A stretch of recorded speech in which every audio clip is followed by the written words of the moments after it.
Hello everyone, welcome to by learning academy. सो इस video में हम लोग बात करने वाले हैं कि जैसा कि आपने थंबनेल पे तो देख लिया होगा कि हम लोग ये बात करेंगे कि क्या बीटेक के बाद में या ये जो हमारी इंजीनियरिंग होती है 4 साल की, क्या उसके बाद हमें ड्रॉप लेना चाहिए या नहीं लेना चाहिए। एक्चुअली ये वीडियो उन सारे स्टूडेंट्स के लिए है जो कि अपने चाहे वो 12th के हों या फिर 10th के बच्चे हों, बट मेजरली जो बच्चे ड्रॉप लेते हैं वो या तो 12th के बाद लेते हैं या फिर अपनी ग्रेजुएशन के बाद लेते हैं, राइट। या तो आप बीएससी में हो सकते हैं, बट एक्चुअली में हम लोग इस वीडियो में पर्टिकुलरली क्या है कि हम लोग बीटेक के स्टूडेंट्स के बारे में बात करेंगे, बट आप इस वीडियो को उनसे भी रिलेट कर सकते हैं क्योंकि ये जो ड्रॉप लेने की जो क्या नाम है इसकी जो स्टोरी होती है, यानी कि जो इसकी किस लिए ले रहे हैं इसके बारे में जो बात है, यानी कि तो उसके ये आप हर स्टूडेंट मतलब उससे रिलेट कर सकते हैं क्योंकि ड्रॉप लेने का मतलब जो है वो क्या है, क्यों है, इसका इफ़ेक्ट क्या पड़ेगा, इसका रिजल्ट क्या होगा। So everything we are going to discuss about in this particular video, so don't forget to watch this video full. Okay, so अगर आप मेरे चैनल पर नए हैं तो आप मेरे चैनल को सब्सक्राइब भी कर सकते हैं। ऐसे ही आपको नई वीडियोस के अपडेट्स आपको मिल जाया करेंगे और बेल आइकन को प्रेस करना बिल्कुल मत भूलिएगा। तो ठीक है, तो चलिए हम लोग वीडियो को स्टार्ट करते हैं। यस, सो मेन क्वेश्चन ये आता है कि आप बीटेक या फिर आप अपनी ग्रेजुएशन बीएससी हो गया या आप किसी भी अपने क्या नाम है बैचलर में हो सकते हैं, तो आप उसके बाद में ड्रॉप क्यों लेते हैं। आप सबसे पहले ये क्वेश्चन अपने आप से पूछिए, right, that why you are going to take drop after your graduation. Okay, so actually बात यहाँ पे हम करें तो जहाँ तक मुझे लगता है, क्योंकि देखिए आपकी लाइफ में क्योंकि हर एक इंडिविजुअल क्या नाम है इंडिविजुअल जो पर्सन होता है उसकी हर एक इंसान की पर्टिकुलर अलग क्या नाम है लाइफ स्टाइल होती है, एक अलग ही चीज़ होती है, राइट। मैं कहूँ तो क्योंकि देखिए किसी भी इंसान की लाइफ में उसकी प्रॉब्लम्स अलग हो सकती हैं, ठीक है। उसकी जो क्या नाम है लाइफ में जो भी चीज़ें ऑन गोइंग होती है तो वो सब कुछ अलग अलग हो सकती हैं। किसी की लाइफ में कोई प्रॉब्लम हो सकती है, कोई हेल्थ इशू भी आ सकता है, या फिर कोई भी फैक्टर उस वक्त अप्लाई हो सकता है, राइट।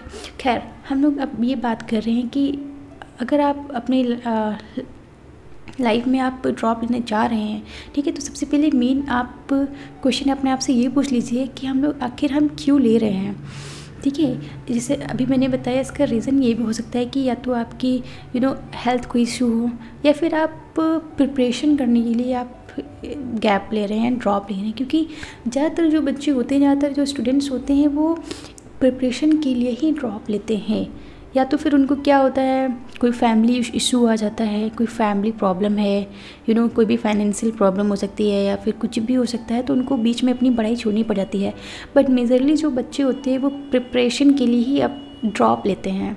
खैर, तो अगर आप अपनी प्रिपरेशन के लिए ड्रॉप ले रहे हैं, so that is very good thing, okay. क्योंकि बहुत क्या होता है कि बहुत से बच्चे ऐसे होते हैं ना कि अपनी ग्रेजुएशन में या फिर अपने स्कूल टाइम में इतना सीरियस नहीं हो पाते हैं, या फिर उनको इतने अच्छे से वक्त नहीं मिलता है, वो इन्वायरमेंट नहीं मिल पाता है कि वो अच्छे से क्या नाम है पढ़ाई कर सके, ठीक है, अच्छे से प्रिपरेशन कर सके, अपनी स्टडी को वक्त दे सकें। सो बहुत से बच्चे ये होते हैं, वो एक स्टैंड लेते हैं कि हाँ मैं अब ग्रेजुएशन हो गया है, या फिर जो लोग अच्छे से पढ़ाई करना चाहते हैं, बट ज़्यादातर बच्चे अपनी प्रिपरेशन के लिए ही ड्रॉप लेते हैं। तो अगर आप प्रिपरेशन के लिए ड्रॉप ले रहे हैं तो ये एक अच्छी बात है, क्योंकि आप जब एक लिमिटेड टाइम आप अपनी पर्टिकुलर टाइम जो स्टडी के लिए देते हैं ना, ठीक है, तो वो एक के बाद में बहुत ही ज़्यादा अच्छा रिज़ल्ट आपको देता है। मेरे ख्याल से अगर आपने अच्छे से अपने ग्रेजुएशन में, ठीक है, अगर अच्छे से आपने पढ़ाई नहीं की है, ठीक है, अगर आप चाहते कि आप अच्छे से अपनी अच्छी सी हायर स्टडीज़ में जाऊँ, क्योंकि बीटेक के बाद में बहुत सारी इस अच्छी सी स्टडीज़ हायर स्टडीज़ में जाने के चांसेस होते हैं। बहुत से बच्चे होते हैं जो अपनी इंजीनियरिंग कंप्लीट करने के बाद में वो लोग जॉब में लग जाते हैं, तो वो भी अच्छी बात है। बट कुछ लोग होते हैं कि सोचते हैं कि मैं अच्छे से अपनी मास्टर्स करूँगी, दैन मैं अपना पीएचडी कंटिन्यू करने के बाद में जो भी अच्छी खासी जॉब है देन वो कंटिन्यू करेंगे। तो हर एक इंसान का अपना खुद का एक परसेप्शन होता है, ठीक है, अपनी इंडिविजुअल थिंकिंग होती है, राइट। तो देखिए, अगर आप अच्छे से इस चीज़ को क्लैरिफाई कर लेते हैं कि why you are going to take drop, तो ये एक बहुत ही अच्छा आपको बाद में माइंड सेट देता है कि हाँ मैंने क्लियर कर लिया है कि मैं इस चीज़ के लिए ड्रॉप ले रहा हूँ। वैसे भी क्या होता है कि 1 साल अगर आप ड्रॉप ले लेते हैं तो कोई बहुत ज़्यादा नुकसान नहीं हो जाता है। अगर आपके यहाँ इतनी कोई प्रॉब्लम नहीं है फाइनेंशियल प्रॉब्लम कि आप 1 साल अच्छे से प्रिपरेशन दे सकते हैं, प्रिपरेशन को वक्त दे सकते हैं। आप ये भी कर सकते हैं कि बहुत से लोग होते हैं कि पढ़ाई के साथ साथ प्रिपरेशन के साथ साथ वो लोग पार्ट टाइम जॉब भी करते हैं, तो आप वो भी फंडा जो है वो अपना सकते हैं। ठीक है, पढ़ाई के साथ साथ आप अपनी पार्ट टाइम जॉब भी कर सकते हैं, वर्क फ्रॉम होम भी अपने कर सकते हैं, क्योंकि आजकल बहुत सी ऐसी जॉब आ चुकी हैं जिसमें बहुत सी जॉब ऐसी होती है कि आप घर बैठे आराम अच्छे खासे 3-4 घंटे का वक्त दे करके आप जॉब कर सकते हैं।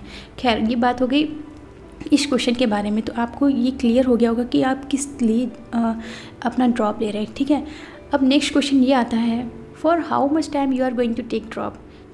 आप इस चीज़ को अच्छे से लिख लीजिए, अच्छे से पेपर पे नोट डाउन कर लीजिए कि आप कितने वक्त के लिए आप प्रिपरेशन को वक्त देना चाहते हैं।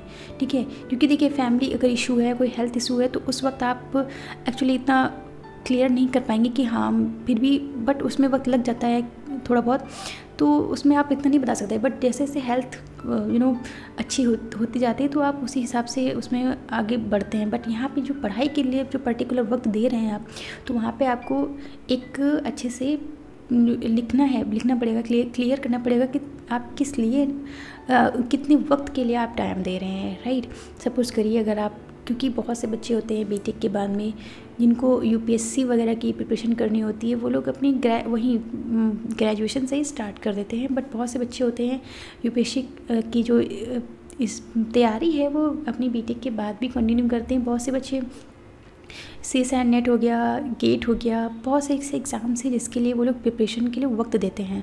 तो यहाँ पे आप एक पर्टिकुलर टाइम डिसाइड कर सकते हैं कि हम इतने से 1 साल हो गया, 1.5 साल या फिर 2 साल।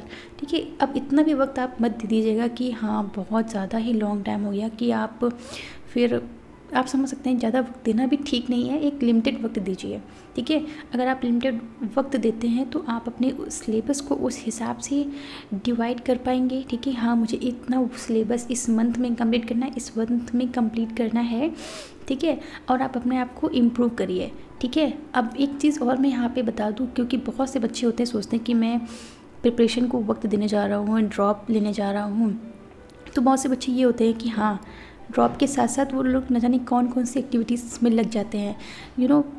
सिर्फ अगर आपको पर्टिकुलर पढ़ाई की, मैं तो आपको ये रिकमेंड करूँगी कि आप पर्टिकुलर पढ़ाई पे ही फोकस करें, क्योंकि ऐसा नहीं है कि आप उस वक्त फिर घूम भी रहे हैं। ठीक है, सारी पार्टीज़ वगैरह भी इंजॉय कर रहे हैं, क्योंकि आप समझ सकते हैं ना वक्त आपका बहुत ज़्यादा इम्पॉर्टेंट है। ठीक है, वैल्यूएबल है और बहुत ही लिमिटेड टाइम है आपके पास में। खैर, तो ये बात हो गई आप कितने वक्त के लिए अपना ड्रॉप ले रहे हैं। ठीक है, उस हिसाब से आप सब कुछ मैनेज करिए और अपना टाइम निकालिए। Right, third thing is that don't waste your time. ठीक है, जब आप ड्रॉप ले रहे हैं तो अपने वक्त को बिल्कुल भी वेस्ट मत करिए। सारी चीज़ें आप साइड में कर दीजिए 1 साल के लिए या 2 साल के लिए। अगर आप अपने सारे जितने भी इंजॉयमेंट वाले फैक्टर्स हैं, ठीक है, जितनी भी चीज़ें हैं लाइक मूवी देखना, घूमने जाना, दोस्तों से बात करना, फ़ोन को ऑपरेट करना, ये सारी चीज़ें आप साइड में रख दीजिए। ठीक है, तभी आप अच्छे से अपनी पढ़ाई पे फोकस कर पाएंगे। राइट, और नेक्स्ट थिंग जो है वो है रिज़ल्ट। देखिए, आप जब अपने 1 साल का टाइम देते हैं, ड्रॉप लेते हैं, 1 साल का टाइम सिर्फ अपनी पर्टिकुलर स्टडी में लगाते हैं, किसी भी एग्ज़ाम की प्रिपरेशन में लगाते हैं, तो क्या होता है यहाँ पे आपको ह्यूज रिजल्ट देखने को मिलता है। क्योंकि आप जब एक्चुअली मैं बता रही हूँ, ये एक मेरा एक्सपीरियंस है। राइट, जब आप अपने स्टडी को टाइम देते हैं, ड्रॉप लेते हैं, ठीक है, आप मन लगा करके पूरा वो अपना टाइम स्टडी पे देते हैं, पढ़ाई पे देते हैं, तो वहाँ पे जो नॉलेज होता है ना बहुत ज़्यादा आपको इंक्रीज़ हो जाता है। क्योंकि आप जब पूरी तरह से पढ़ाई पे फोकस कर रहे हैं, आप कंटिन्यू पढ़ेंगे, तो पहले के नॉलेज को अगर आप कंपेयर करेंगे अपने ग्रेजुएशन के में जो आपका नॉलेज था और बाद में 1 साल के बाद का जो नॉलेज देखेंगे, तो वहाँ पे आपको नॉलेज बहुत अच्छा खासा मिल जाएगा। और आप वहाँ पे एक चीज़ और भी है, आप वहाँ पे स्ट्रगल करना सीख जाते हैं, अपने आप को कैसे कंट्रोल करना है, जो डिस्ट्रैक्शंस कैसे हैं, उन सारी चीज़ों को आप कंट्रोल करना सीख जाते हैं। तो वहाँ पे आपको बहुत ज़्यादा डिफरेंस आपको देखने को मिलेगा। ये एक फैक्ट है, ये 100% सच है, ठीक है। सो यहाँ पे आपको रिज़ल्ट तो बहुत ही अच्छा मिलता है, बट खैर आपको 100% कोशिश करना है, अच्छे से पढ़ाई को टाइम देना है। जिस एग्ज़ाम के लिए प्रिपरेशन कर रहे हैं उसमें अच्छे से अच्छे आपको सक्सेस होना है, ये आप अपने माइंड में बैठा सकते हैं, राइट।